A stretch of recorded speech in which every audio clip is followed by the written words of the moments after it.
tahriibku waa socdaal sharci darro ah oo qofku doonaya inuu ku galo wadan aan wadankiisa ahaan asagoo isla markaasba isticmaalaya wadooyin u fududeyn karo socdaalkiisa sida inuu maro saxaraha inuu maro badda inuu diyaarad raaco waa safar sharci darro ah badanaana waa safar aan la sahmin waa safar aan la ogeyn in la gaarayo iyo in kale waa safar u dhaxeeya geeri iyo nolol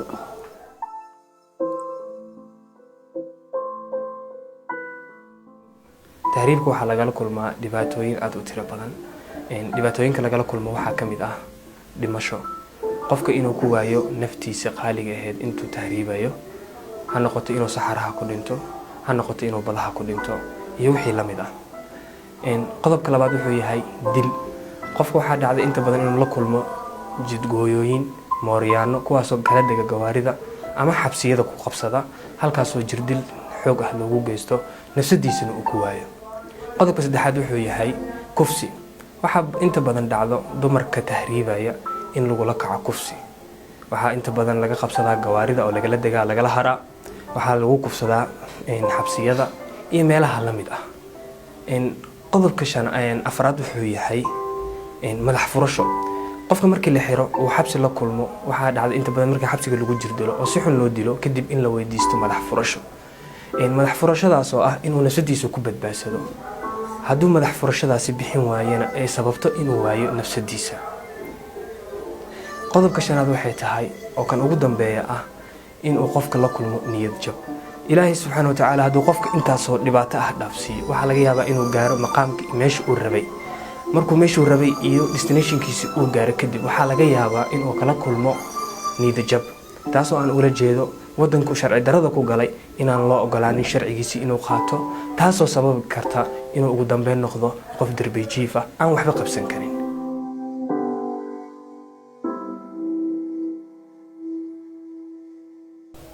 Soomaalidu waxay ku maamaadaa gaal dil gartiisana si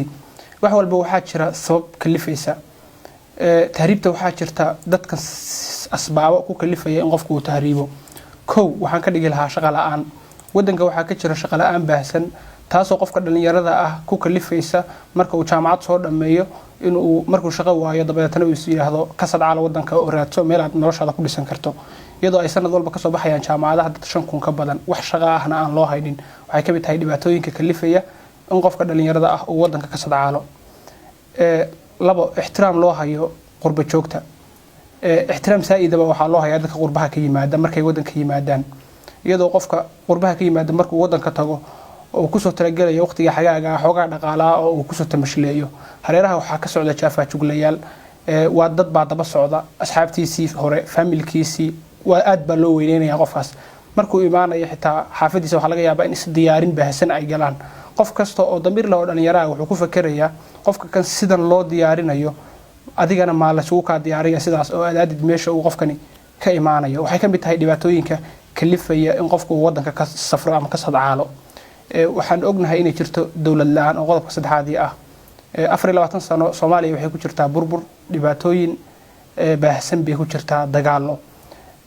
dawlad la'aantu waxay keenaysaa in qofkii uu wadankii ku nagaan waayo maadaama uusan helaynin xuquuqdiisii uu ka heli lahaa dawladdiisa amni darro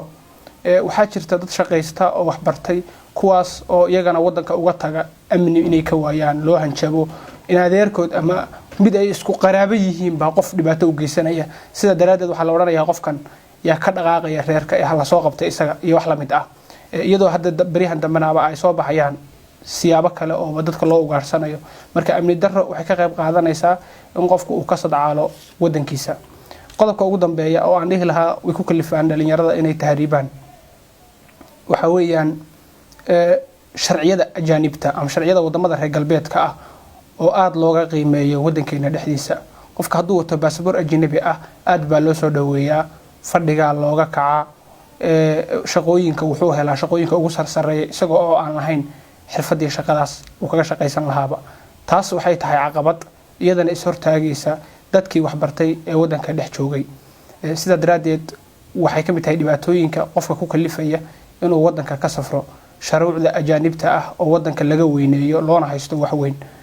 kaliya Soomaalida ma aha wadamo badan oo Carbeed ayaa jirta oo iyagana sidaas si la mid ah ay dadku ka siman yihiin oo shuruucda reer galbeedka aad looga soo dhaweeyo. taasna waxay ka mid tahay asbaabaha kalifaya qofka dhalinyarada ah inuu wadankiisa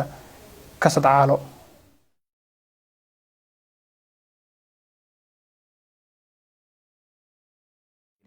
in dhalinyarada loo sameeyo wacyigelin lana tuso halista uu leeyahay tahriibka iyo natiijadiisa, sidoo kale la tuso faa'iidada wadankooda iyo waxa ay ka qabsan karaan. dhalinyarada in loo abuuro shaqo, sababtoo ah waxaa jira dhalinyaro tiro badan oo wadankii wax ku bartay ilaa heer jaamacadeed ka baxay oo mutacalimiin ah, isla markaana shaqo la'aan wadankii u jooga. in jahliga lala dagaalo oo waxbarashada xoogga la saaro, iyo sidoo kale in ay waalidiintu la yeeshaan xiriir wanaagsan ilmahooda si ay u ogaadaan wax walba ku soo kordha nolosha wiilkooda ama gabadhooda. in laga shaqeeyo nabadgelyada iyo horumarka wadankeena, taas oo sahlaysa in qofka dhalinyarada ah uu ku nagaado dhulkiisa hooyo. xilliyada shaqooyinka la soo bandhigo gudaha wadankeena ama shirkaduhu ay soo bandhigaan shaqooyinka ka bannaan, in muhiimadda koobaad la siiyo aqoon-yahanka wax ku dhex bartay dhulkiisa hooyo. intuusan qofka dhalinyarada ah ka tahriibin wadankiisa hooyo, inuu isbarbar dhigto wuxuu haysto, wuxuu ka helayo, meeshuu u socdo iyo dhibaatooyinka uu kala kulmayo wadada uu marayo. in la yareeyo ixtiraamka loo hayo qurbo joogta iyo sharciyadoodaba, qof walbana lagu qiimeeyo waxqabadkiisa, tayadiisa iyo tacliintiisaba.